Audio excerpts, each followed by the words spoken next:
na po na ang patay at 20 naman ang sugatan sa panig ng teroristang grupong Abu Sayyaf kaugnay ng tuloy-tuloy at mas pinaigting na operasyon ng militar sa lalawigan ng Zamboanga, Basilan, Sulu at Tawi-Tawi. Parte pa rin ito ang mas pinalakas na operasyon laban sa nasabing grupo. Nagbabalik ang aming kasamang si Eunice Monte sa detalye.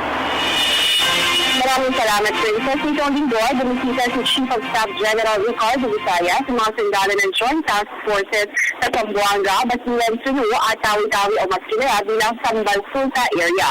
40 na nga ang patay at 25 ang sugatan sa panig ng Abu Sayyaf sa Sulu at Basilan matapos ang mas pinag-igting at tuloy-tuloy na operasyon ng militar laban sa teroristang grupo. Ayon kay Major Kalimantan ng Western Mindanao Command, aabot na nga sa 18 ang nasawi na Abu Sayyaf sa Basilan at siyam naman ang sugatan. Naganap ang enkwentro sa pagitan ng militar at teroristang grupo sa barangay Pagkintan at Sinangkum sa Basilan at kabilang nga sa mga nahuli sa Sulu ay sina Mala Sangkula at Sagtola Mahadi na sangkol sa pagkakadugo sa ABS-CBN reporter na si Seth Brilon at Nelson ng Mega Fishing. Sa paghihinga ng General Visaya ay pinalangalan niya nga rin ang mga sundalo na nasugatan sa tuloy-tuloy na operasyon laban sa Abu Sayyaf.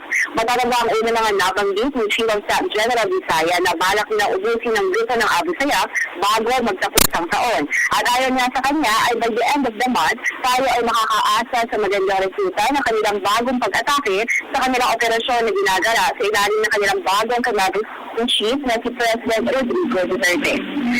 Para sa PTV News, ako si Lisa Monte. Maraming salamat sa iyo, Eunice.